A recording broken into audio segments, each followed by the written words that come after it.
नमस्कार दोस्तों, आप सभी का स्वागत है हमारी एक न्यू वीडियो में। आज की खास टॉपिक बनने वाला है टमाटर में हम लोग बेसल डोज क्या डाल सकते हैं। जैसे कि आप सभी थंबनेल में देखें कि बेसल डोज टमाटर में हम लोग कौन कौन सी लगा सकते हैं, उसमें कितने मात्रा में लगा सकते हैं और बेसल डोज लगाने के क्या फ़ायदा है और क्या नुकसान है, ये सारी चीज़ इस वीडियो में पता चलेगा।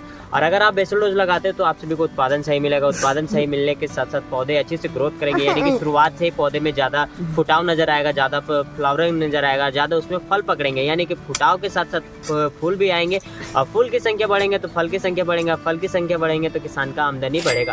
तो यहाँ पे 3 से 4 फायदा होता है बेसल डोज डालने का। बेसल डोज डालने का एक और फायदा है कि आपके पौधे यानी कि जब भी कहीं दूसरे जगह से दूसरे जगह ट्रांसप्लांट होते हैं तो उस समय पौधे एक दूसरे जगह से मतलब एक जगह से दूसरे जगह जब लगते हैं तो उस समय पौधे कमज़ोर हो जाते हैं। तो उस समय तुरंत उनके मतलब जड़ में जब पोषक तत्व जाता है तो पोषक तत्व जाने के बाद वो पौधे जल्द से जल्द ग्रोथ करते हैं और किसी तरह का उसमें बीमारी का लक्षण नहीं दिखाई पड़ता। तो यहाँ पे बेसल डोज का ये दूसरा फायदा हो गया। तीसरा फायदा क्या है बेसल डोज का दोस्तों, कि आप बेसल डोज लगाते हो तो आपके अगर निकाई गुड़ाई के बाद आप खाद लगाते हो, किसी तरह खाद लगाते हो तो दोगुना काम करता है, यानी कि डबल फायदा देता है कि पौधे को जल्द से जल्द हाइट में देता है, पौधे को जल्द से जल्द फल आने की क्षमता देते हैं। अब पौधे के जो यानी तना जो तैयार होता है वो तना काफ़ी मजबूत तैयार होता है और उसमें काफ़ी ज़्यादा जड़ का विकास होता है। जड़ का विकास होता है, पौधे ज़्यादा दिन तक सर्वाइव करते हैं और उसके बाद फल काफ़ी सुंदर देते हैं। तो यहाँ पे आज बात करेंगे दोस्तों हम लोग बेसल डोज में क्या क्या हम लोग डाल सकते हैं। तो यहाँ पे देखिएगा बेसल डोज में तो सबसे पहले हमारे पास बेसल डोज में है 4 किलो DAP है, जो कि हम लोग बेसल डोज के में इस्तेमाल करने वाले हैं। तो यहाँ पे भी हम दिखाते हैं DAP कौन सा DAP हमारे पास है, काला DAP। ठीक है, काला DAP हम ले रहे हैं बेसल डोज के तौर पे। यहाँ पे 4 किलो हमारा बेसल डोज है DAP में। तो DAP फटाक से निकालते हैं दोस्तों। वीडियो को प्रांत तक देखना तो आप सभी को समझ में आएगा कि हम लोग क्या क्या बेसल डोज में इस्तेमाल कर रहे हैं। उसके बाद दोस्तों आप सभी क्या करना है कि बेसल डोज में आप सभी को क्या करना है, पोटास इस्तेमाल करना है। DAP क्या काम करेगा, DAP पौधे को हरा भरा रखेगा, DAP पौधे को तंदुरुस्त करके रखेगा। और पोटास क्या काम करेगा दोस्तों, पोटास काम करेगा जड़ों में, यानी कि जड़ों में जितने तरह की बीमारी लगती है वो बीमारी को दूर करेगा। प्लस पौधे को यानी पौधे के जो जड़ रहते हैं वो जड़ काफ़ी अच्छा बनेंगे, जड़ ठंडा रखेंगे और जड़ इस टाइम में यानी गर्मी के टाइम में काफ़ी सुंदर फैलेंगे अगर आप पोटास का इस्तेमाल करते हो। तो हम लोग 2 किलो यानी 4 किलो DAP में 2 किलो हम लोग पोटास ऐड कर रहे हैं, जो कि आप सभी को देखिए ये रेड वाला पोटास है, हम लोग पोटास का इस्तेमाल कर रहे हैं 2 किलो पोटास का इस्तेमाल करने के बाद अब इसमें क्या इस्तेमाल करेंगे, अब इसके आगे और भी 3-4 खाद है जो कि बताएंगे। सभी खाद का महत्व है और सभी खाद आप अच्छे तरीके से डालते तो बेहतर तरीके से काम करेगा। तो यहाँ पे अब हम लोग डालेंगे दोस्तों तीसरा खाद में हम लोग बायो पावर डालेंगे। बायो पावर इसलिए डाल रहे हैं जैसे कि अगर आप बेसल डोज में आप गोबर डालो यानी सूखा हुआ गोबर का खाद आप पहले लगा चुके तो आप बायो पावर का भी इस्तेमाल कीजिए, काफ़ी सुंदर है। और अगर आप गोबर का इस्तेमाल नहीं किया तो बायो पावर फिक्स है कि करना ही करना है बायो पावर का इस्तेमाल। तो हम लोग यहाँ पे किसी भी कंपनी का बायो पावर ले सकते हैं जो कि पौधे को अच्छा ग्रोथ दे, अच्छा फ्लावर दे, अच्छा उसमें फल आए और पौधे में हरा भरा तंदुरुस्ती रहे। तो चलिए दोस्तों बायो पावर पे हम पूरा 1 पैकेट डालने वाले हैं। पूरे 1 पैकेट में हमारा रहेगा बायो पावर। खोलते हैं इसको, ये रहा बायो पावर। ठीक है, तो इसको ये बायो पावर है, कुछ वाइट दरदरापन टाइप में है, हल्का दाना DAP डालना जिससे। ठीक है, यहाँ पर हम लोग बायो पावर डालते हैं 1 पैकेट। ये हो गया दोस्तों बायो पावर। उसके बाद दोस्तों आपको एक कीटनाशक इस्तेमाल करना जो कि मिट्टी में जितने भी तरह के कीड़े होते हैं, 3 से 4 प्रकार के कीड़े होते हैं जो कि आप सभी को साइड स्क्रीन में दिख रहा होगा। ये पौधे को खराब करते हैं, पौधे को काटते हैं, पौधे की जड़ को काटते हैं, पौधे की तने को काटते हैं और पौधे को मारते हैं। तो इस समय आप सभी को इसको इस्तेमाल करना जरूरी है, जो मिट्टी में जितने तरह की बीमारी है वो बीमारी दूर हो। आप अभी तक जितना चीज़ हम लोग अभी तक इस्तेमाल किए ये पौधे को ताकत और मिट्टी को स्टेमिना बढ़ाने का चीज़ था। अब डालेंगे हम लोग जो मिट्टी में बीमारी जो लगती है बीमारी को दूर करने के लिए। ठीक है दोस्तों, अभी बताते हैं कौन सा हम लोग पैकेट इस्तेमाल कर रहे हैं। यहाँ पे देखिए किसान साथियों, हिंडोल जो कि हम लोग इस्तेमाल करने वाले हैं कीड़े के लिए, यानी कि मिट्टी में जितने तरह के कीड़े होते हैं ये जो पौधे को खराब करते हैं, अच्छे कीड़े को नहीं जो पौधे को खराब करते हैं वो कीड़े को मारते हैं। और इसमें कितने प्रकार के कीड़े मारते हैं, 1 2 3 4 5 6 7 8 प्रकार के कीड़े जो मिट्टी में पाए जाते हैं जो कि पौधे को खराब करते, पौधे को नुकसान पहुंचाते हैं। उस तरह के कीड़े को आप इसमें हटा सकते हो आराम से। तो इसको हम भी लोग 1 पैकेट इस्तेमाल कर रहे हैं, हमारे जितने भी खाद है उसके साथ में फेंट के। ये बेसल डोज के साथ में ही जा रहा है, यानी कि पौधे जब शुरुआत में ही लगेंगे उस समय ही बीमारी से बचा के रखेंगे और आगे आने वाले टाइम में बीमारी कम से कम दिखेगी और हमारे पौधे ज़्यादा से ज़्यादा ग्रोथ रहेगा, ज़्यादा से ज़्यादा फल देंगे, उसमें ज़्यादा से ज़्यादा फल आएंगे और उत्पादन मिलेगा। और उत्पादन मिलेगा तो किसान का अधिक से अधिक लाभ होगा। तो फटाक से चलते हैं दोस्तों, इसको भी फाड़ के पूरा 1 पैकेट डालते हैं।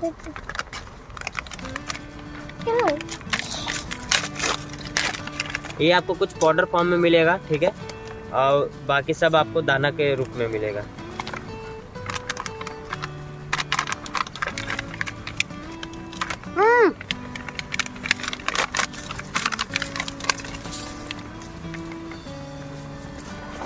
तो देखिए दोस्तों पूरा फेंट लिए हैं, यानी कि पूरा हम खाद डाल दिया है, दवा खाद सारा बेसल डोज हम लगा चुके हैं। अब बेसल डोज को हम अच्छे से फेंट लेते हैं, उसके बाद क्या करते हैं इसको अपने खेत में जहाँ पे हमारा प्लांट लगेगा वहाँ पे हमको इसको गिराना है थोड़ी थोड़ी मात्रा में, जो कि पूरे प्लांट यानी पूरे खेत में और पूरे प्लांट में हमारा समान मात्रा से पड़ जाए और बीमारी और पोषक तत्व सभी पौधा में मिले। तो फटाक से इसको फेंटते पहले।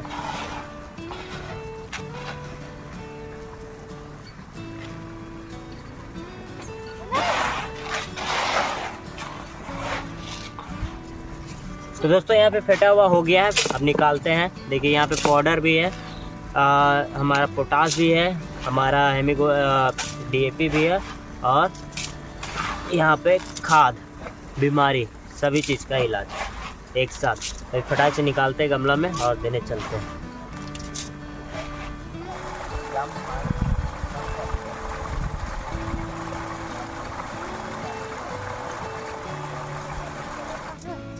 के गाछ ना मिला, सब ये खाली बूटा लेके रख दिए।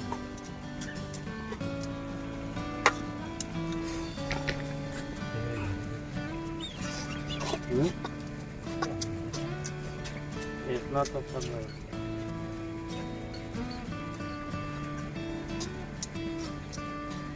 थोड़ा तार बेसी देख लिए खत्म में हो। तो किसान साथियों यहाँ पे टोटल हमारा सारा काम हो गया। बेसल डोज डलाने के बाद उसको भी अच्छे से मिट्टी में फेंट लिए, यानी कि जो ये हम लोग यहाँ पे डाले थे बेसल डोज, तो इसको इस तरह करके हम लोग यहाँ पे मिला लिए। और सारा चीज़ मिलाने के बाद यहाँ पे देखिए हम लोग प्लांट भी अभी कबाड़ के ले आए। काफ़ी सुंदर हरा भरा प्लांट है। थोड़ा सा प्लांट हम लोग ट्रांसप्लांट करने में थोड़ा सा पीछे है, प्लांट हमारा काफ़ी ज़्यादा लंबा है। आप सभी दिखाते हैं, अगर एक प्लांट निकालते हैं तो देखिए प्लांट हमारा कुछ इस तरह करके लंबा आ रहा है और हमारे ये पूरे खेत में अभी ट्रांसप्लांट होगा यहाँ पे।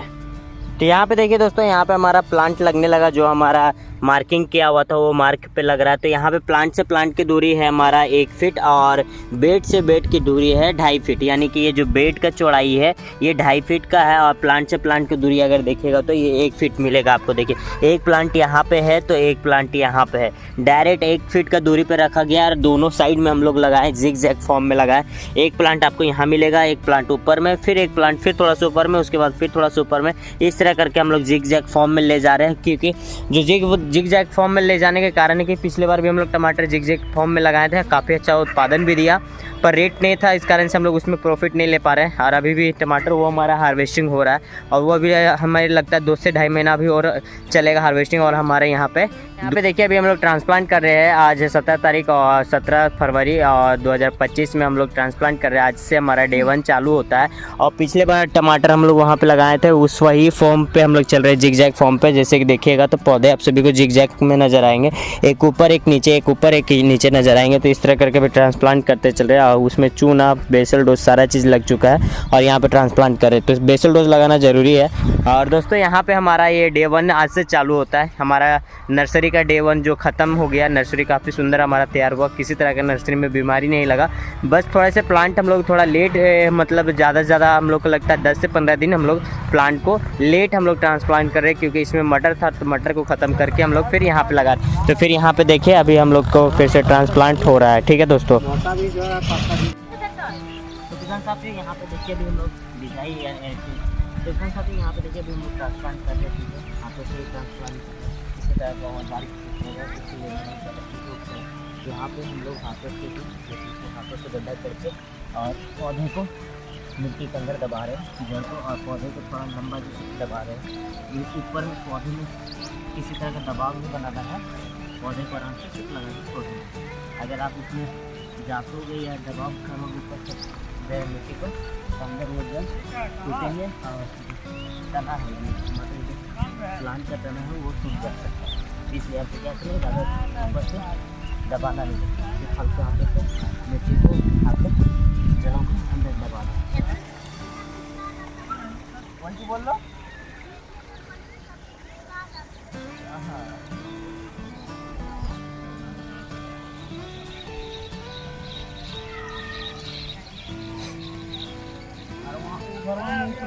वहाँ